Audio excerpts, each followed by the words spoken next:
محاسبہ کیسے کرنا ہے؟ یاد رکھو جتنے گناہ ہم چھوڑیں گے اتنے اللہ تعالیٰ انشاءاللہ معاف کر دے گا۔ محاسبہ ہم نے یہ کرنا ہے کہ ہم نے کتنے چھوڑے، اور کتنے چھوڑے کا تب پتہ چلے گا جب ہم یہ جانتے ہوں کہ ہم کتنے کرتے ہیں۔ جب ہمیں یہ نہیں معلوم کہ ہم کتنے گناہ کرتے ہیں تو چھوڑے کا کیا پتہ چلے گا؟ تو کوئی بری بات نہیں کہ ہم ایک اکیلے بیٹھ کر ایک کاغذ پر اپنے جرم لکھنا شروع کر دیں، نہ دکھائیں کسی کو۔ اگر آپ کو یہ بات فضول لگے تو اس کا مطلب یہ ہے کہ آپ محاسبہ نہیں کرنا چاہ رہے ہیں۔ محاسبہ تب ہوگا جب ہمیں پہلے دیکھو، آپ دکان کا محاسبہ کیسے کرتے ہو کہ ٹوٹل مال کتنا تھا، کتنا بکا، کتنا نفع ہوا۔ جب ٹوٹل مال کا نہیں پتا تو کتنا بکا کا کیا حساب ہوگا اور نفع کا کیا حساب ہوگا؟ تو ٹوٹل مال کیسے پتا چلے گا؟ ہم لکھیں کہ ہمارے گناہ ہیں کتنے۔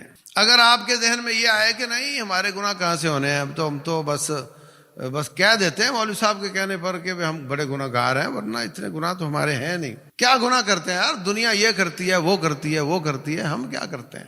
اگر ذہن میں ایسی باتیں آئیں تو اس کا مطلب یہ نہیں کہ آپ گناہ گار نہیں، اس کا مطلب یہ ہے کہ آپ کی گیج خراب ہے، ٹینکی کا تیل ختم ہو چکا اور گیج کیری نہیں ابھی باقی ہے۔ آپ کا دل اتنا کالا ہو گیا ہے کہ وہ اب آپ کو شیشہ نہیں دکھاتا، اس میں اپنے گناہ نظر نہیں آتے۔ یاد رکھو شیشے بعض ایسے ہوتے ہیں جو چھوٹی تصویر کو بڑا کر کے دکھاتے ہیں، اور بعض ایسے ہوتے ہیں جو دور کی چیز کو قریب کر کے دکھاتے ہیں، اور بعض ایسے ہوتے ہیں قریب والی کو دور کر کے دکھاتے ہیں، اور بعض ایسے ہوتے ہیں جو بڑی کو چھوٹی کر کے دکھاتے ہیں۔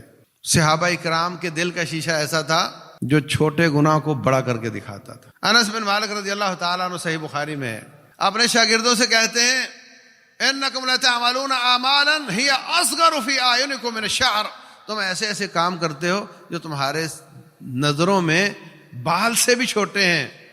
وَإِن كُنَّا لَنَعُدُّهَا مِنَ الْمُوبِقَاتِ، ہم عہد نبوت میں یہ سمجھتے تھے کہ جو کام آج تم کر رہے ہو نا یہ ہم نے کر لیے تو ہلاک ہو جائیں گے۔